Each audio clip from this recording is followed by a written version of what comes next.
A new study has revealed intriguing new details of the Norse settlement of the Americas, half a millennium before Columbus. Research suggests that colonists on Greenland used imported timber not just from northern Europe, but also from North America. The new study, published in the journal Antiquity, found that the would-be Vikings and their colonist families, who settled Greenland from 985 to 1450, had made use of North American timber for much longer than previously thought. Experts from the University of Iceland say the study shows Norse sailors had the means of crossing the Davis Strait between Greenland and Baffin Island up until at least the 14th century. The study suggests the Norse settlers' primary exports were exotic goods like ivory, walrus skin products like rope, narwhal tusks and, bizarrely, live polar bears. These goods would have been exchanged for necessities like iron and wood from Europe, specifically Norway, but they also used timber from North America, it has been reported. The 11th century site of Lons-sur-Meadow in Newfoundland is the only confirmed Norse site on the North American continent outside of Greenland, but it is inevitable there would have been more, particularly in the disputed location known as Vinland. It is thought that the Lons-sur-Meadow site could have served as a staging post for voyages further into the southern interior of North America.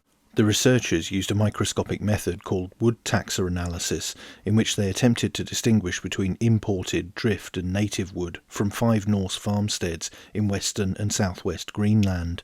Lisbeth Guðmundsdóttir from the University of Iceland looked at wood from these sites, 4 being medium-sized farms and 1 described as a high-status episcopal manor, all of which were occupied at various points between 1000 and 1400. The experts found that of the 8,552 pieces, they identified 26, or 0.27%, that were unambiguous imports. That included oak, beech, hemlock and jack pine. Another 25% were classified as potentially imported wood or driftwood, including larch, spruce, Scots pine and fir. Of the total, 8 pieces of wood, mostly shavings, originated from North America, including 7 jack pine and 1 hemlock. The research suggests that because hemlock and jack pine were not present in northern Europe during the early second millennium, the wood must have come from North America. Most households, they say, would have used local woodland and driftwood, while native trees would have been unsuitable for larger projects such as shipbuilding and house construction. The colonists would therefore have relied on imported timber and driftwood. The use of imported wood also appears to have been limited to higher status sites as a type of luxury item, the researchers added. The introduction to the paper read, "The native trees of Greenland are unsuitable for larger construction projects and shipbuilding. Instead, the Norse colonists AD 985 to 1450 relied on driftwood and imported timber. The provenance and extent of these imports, however, remain understudied." Here, the author uses microscopic anatomical analyses to determine the taxa and provenance of wood from 5 Norse Greenlandic sites. The results show that while the needs of most households were met by local woodlands and driftwood, elite farms had access to timber imports from northern Europe and North America. By demonstrating the range of timber sources used by the Greenland Norse, the results illustrate connectivity across the medieval North Atlantic world. A series of locations were explored and named by the Norse explorer Leif Erikson, including Helluland, Markland and Finland.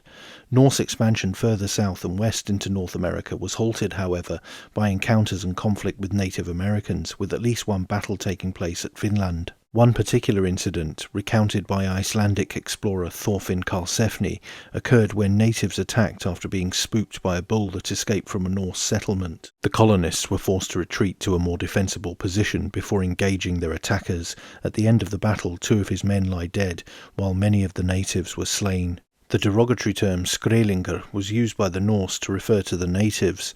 One description from the saga of Eric the Red read, "They were short in height, with threatening features and tangled hair on their heads. Their eyes were large and their cheeks broad." An Inuit account of a fatal incident was also recorded. It read, "Soon the kayaker sent out his spear in good earnest and killed the Norseman on the spot. When winter came, it was a general belief that the Kavlunate would come and avenge the death of their countrymen."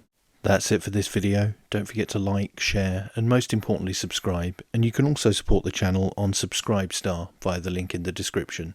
Thanks for watching. Bye for now.